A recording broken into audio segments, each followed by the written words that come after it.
नमस्कार मित्रांनो, मराठी माहिती खजिना या यूट्यूब चॅनलमध्ये आपले स्वागत आहे। तर मित्रांनो, शेतकऱ्यांना कर्जमाफी मिळावी आणि निराधार व दिव्यांग लाभार्थ्यांना दरमहा 6,000 रुपये पेन्शन मिळावे या मंत्र्यांच्या घरासमोर रक्तदान आंदोलन 14 मे 2025 रोजी आयोजित करण्यात आले आहे। बच्चूभाऊ कडू यांच्या प्रहार जनशक्ती पक्षामार्फत हे पत्रक जारी करण्यात आले आहे। तर या परिपत्रकात आंदोलकांना काही सूचना करण्यात आलेल्या आहे। हे आंदोलन कुठे आणि कसे आणि कोणासाठी होणार आहे ही सविस्तर माहिती आपण आजच्या व्हिडिओत पाहणार आहोत। त्यासाठी हा व्हिडिओ स्किप न करता शेवटपर्यंत पहा आणि तुम्ही जर या चॅनलवर पहिल्यांदा आला असाल तर चॅनल सबस्क्राईब करा। आणि या व्हिडिओतच शेवटी बच्चूभाऊ कडू यांनी आंदोलनासंदर्भात महत्त्वाचे मार्गदर्शन केलेले आहे। तर पहा मित्रांनो, प्रहार जनशक्ती पक्ष दिनांक 24 एप्रिल रोजी हे परिपत्रक काढण्यात आलेले आहे। तर पहा मित्रांनो, शेतकरी कर्जमाफीसाठी आंदोलन। धर्मवीर छत्रपती संभाजी महाराज यांच्या जयंती पर्वावर दिनांक 14 मे 2025 रोजी बुधवारी हे रक्तदान शिबिर आयोजित केलेले आहे। शिबिराची वेळ सकाळी 8:30 ते 11 वाजता। तर पहा मित्रांनो, या कार्यक्रमाचे ठिकाण कोणते आहे तर महाराष्ट्रातील सर्व कॅबिनेट मंत्री व राज्यमंत्री यांच्या घरासमोर हे आंदोलन होणार आहे।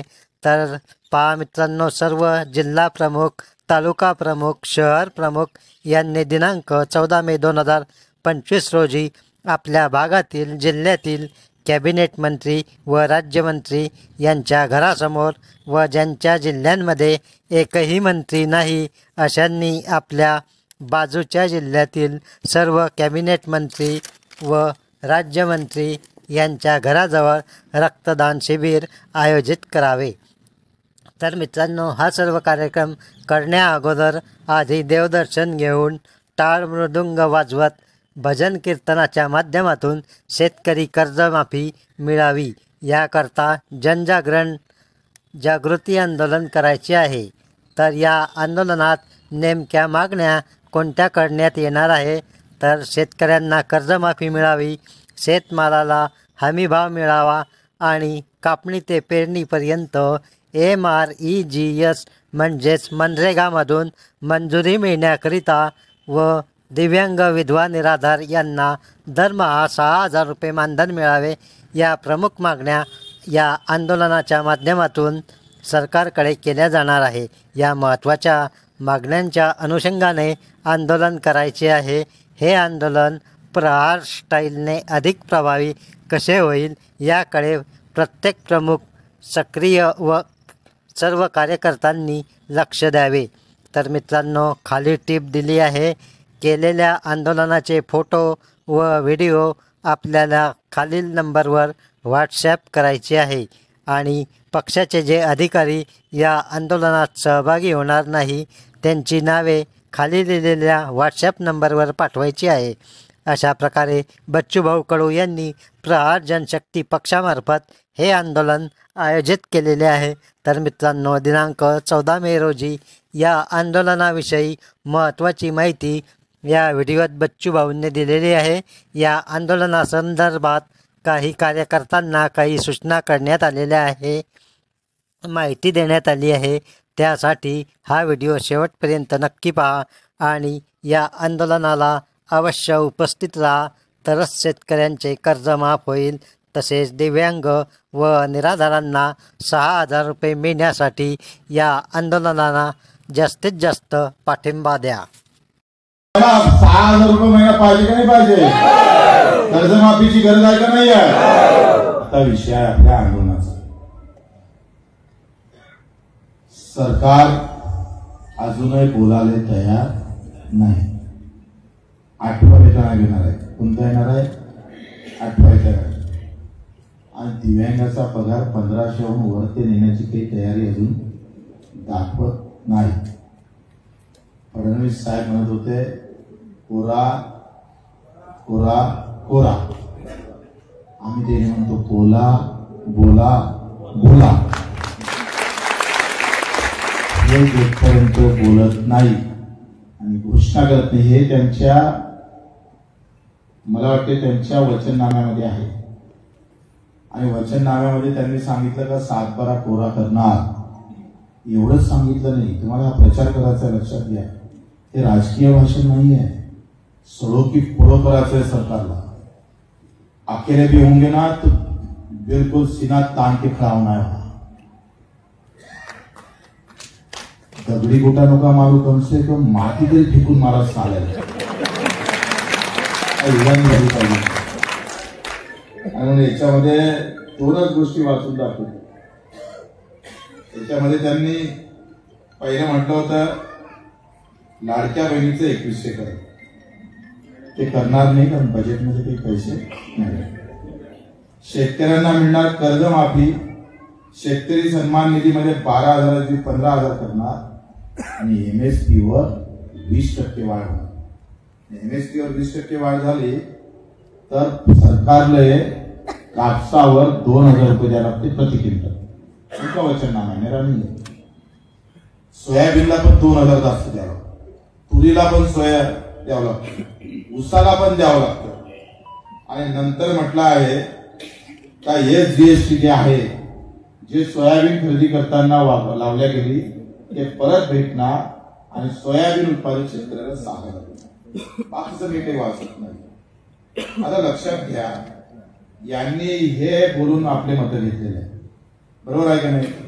एक तर जय श्रीराम सांगितला, बटेंगे तो कटेंगे सांगितलं. इकडे बटेंगे तो कटेंगे होता आणि इकडे फतवा होता.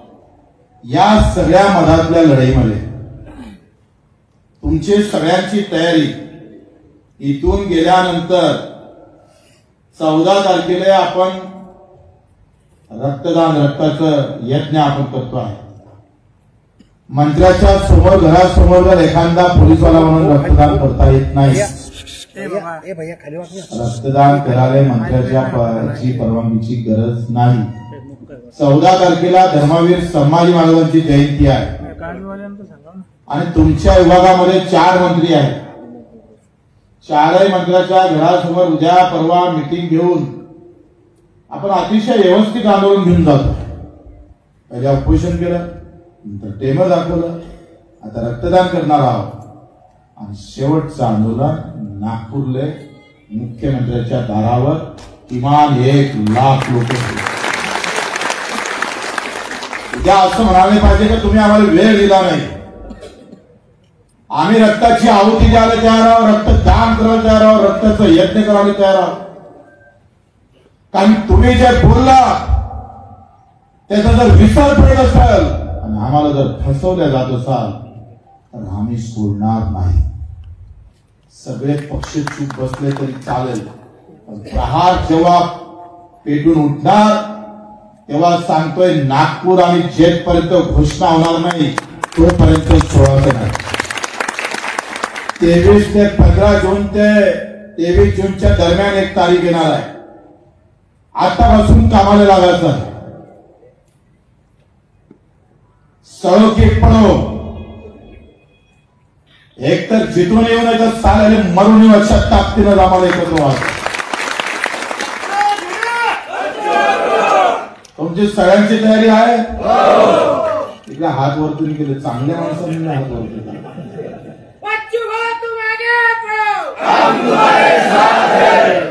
तुम्हाला 6,000 रुपये महिना पाहिजे का नाही पाहिजे? कर्जमाफीची गरज आहे का नाही आहे? हे म्हणतात पैसा नाही आहे.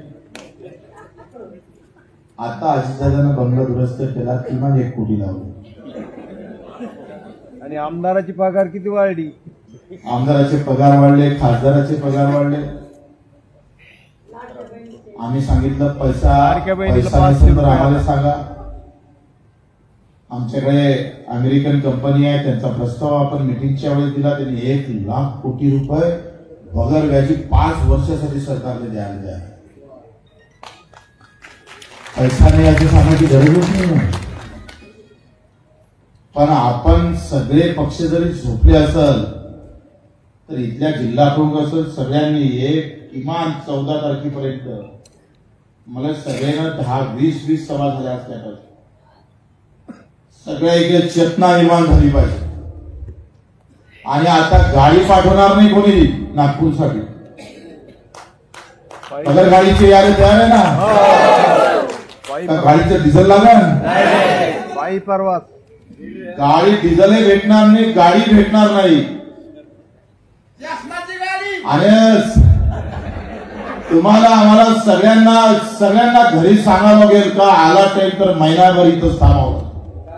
जेवणाची व्यवस्था आमची, पाऊस येऊ काही हो. जसं संभाजीनगरले तुम्ही फानोफान झाले होते. एक डावची ही लढाई मी सांगतोय. सरकारला असं वाटत असेल की हमारी सरकार बहुमत से भी ज्यादा आहे आणि केंद्रात आहे राज्यात आहे असं वाटत असेल तर सरकारनं हे लक्षात ठेवा, अजूनही गावागावात प्रहारचा कार्यकर्ता जिवंत आहे. तुमची ताकद आणि तुम्ही दिलेला शब्द जर सरकारनं पूर्ण केला नाही तर कसम आम्ही सांगतोय, येणारी 26 जून महिना जेवढा पाऊस धोधो पडतो ना तेवढा कार्यकर्ता नागपूरमध्ये जमा होऊन तुमच्यावर परसल्याशिवाय राहणार नक्की. पूर्ण तयारी करतोय, पुरा महाराष्ट्रात फिरतोय. 3,500 सभा घ्यायच्या पूर्ण महाराष्ट्र आम्ही पाहिजे. जून महिन्यापर्यंत आम्ही पालखा घालणार. प्रत्येक कार्यकर्त्याला, शेतकऱ्याला, दिव्यांगाला, विधवा भगिनींना आम्ही सांगणार आहोत का सगळं बाजूला ठेव. जाती पाती धर्माच्या लढाईमध्ये माझ्या गोर गरीब शेतकरी मजूर कामगार या महत्वाची लढाई मागे पडते की काय अशी अवस्था झाली आहे. तुमच्या आमच्या मागे झेंड्याच्या लढाईचं राजकारण सुरू केलंय. सगळ्या पक्षाचे आयटीसेल आहे. दर 5 दिवसानं काही ना काही तुमच्या डोक्यात जात आणि धर्म टाकण्याचा व्यवस्थित प्रयत्न होत आहे. पूज्य बाबासाहेब आंबेडकरांनी आम्ही पाहतोय हक्काची लढाई लढली. छत्रपती शिवरायांनी हक्काची लढाई लढली. ते भगवान हिरव्याची लढाई